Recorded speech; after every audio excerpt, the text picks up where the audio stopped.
Young tiger NTR pan India market పై focus పెట్టాడు. తను యాక్ట్ చేస్తున్న ప్రతి సినిమాను ఇండియా వైడ్ గా రిలీజ్ చేయడానికి ప్రయత్నిస్తున్నాడు. RRR సినిమాతో గ్లోబల్ వైడ్ గా మంచి గుర్తింపు తెచ్చుకున్నాడు తారక్. ఒక్కసారిగా ఎన్టీఆర్ పేరు ఖండాలు దాటి వేరే దేశాల్లో కూడా మారుమోగుతోంది. ఆ సినిమా తర్వాత ఇప్పటి వరకు ఎన్టీఆర్ నుంచి ఏ సినిమా రాలేదు. కానీ ఎన్టీఆర్ మాత్రం సైలెంట్ గా బాక్సాఫీస్ వద్ద సైక్లోన్ తెప్పించే పాన్ ఇండియా సినిమాలను ప్లాన్ చేస్తున్నాడు.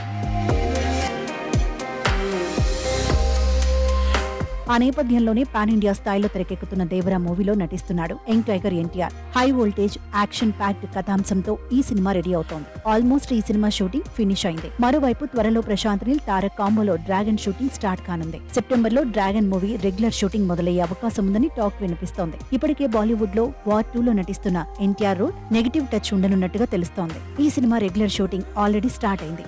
ఆ మధ్యలో ముంబైలో హృతిక్ రోషన్ జూనియర్ ఎన్టీఆర్ మధ్య భారీ యాక్షన్ సీన్స్ ను కూడా షూట్ చేశాడు డైరెక్టర్ అయాన్ ముఖర్జీ.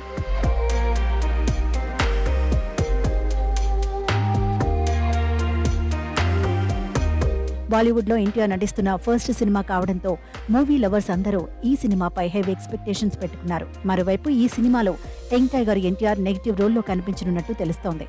హృతిక్ రోషన్ కు ఏమాత్రం తగ్గకుండా వార్ 2 లో ఎన్టీఆర్ రోల్ ఉండనుంది. ఇప్పటికే వీరిద్దరి మధ్య భీకరమైన డాన్స్ పోటీ కూడా డైరెక్టర్ అయాన్ ముఖర్జీ షూట్ చేసినట్టు బాలీవుడ్ టౌన్ లో టాక్ వినిపిస్తోంది. ఇదే కనుక నిజమైతే బిగ్ స్క్రీన్ పై ఎన్టీఆర్ హృతిక్ రోషన్ డాన్స్ చూడటానికి 2 కళ్లు సరిపోవంటున్నారు మూవీ లవర్స్. భారీ multi starrer spy action thriller గా తెరకెక్కుతున్న ఈ మూవీని యష్ రాజ్ ఫిలిమ్స్ ప్రొడ్యూస్ చేస్తోంది. ఇలా ఎవరి ఊహలకు అందని విధంగా NTR pan India movies plan చేస్తున్నాడు. తను కమిట్ అయిన దేవరా, వార్ 2, డ్రాగన్ మూవీస్ విడుదలకు లేట్ అయినా ఇండియన్ ఫిల్మ్ ఇండస్ట్రీ షేక్ అయ్యేలా జాగ్రత్తలు తీసుకుంటున్నాడు తారక్.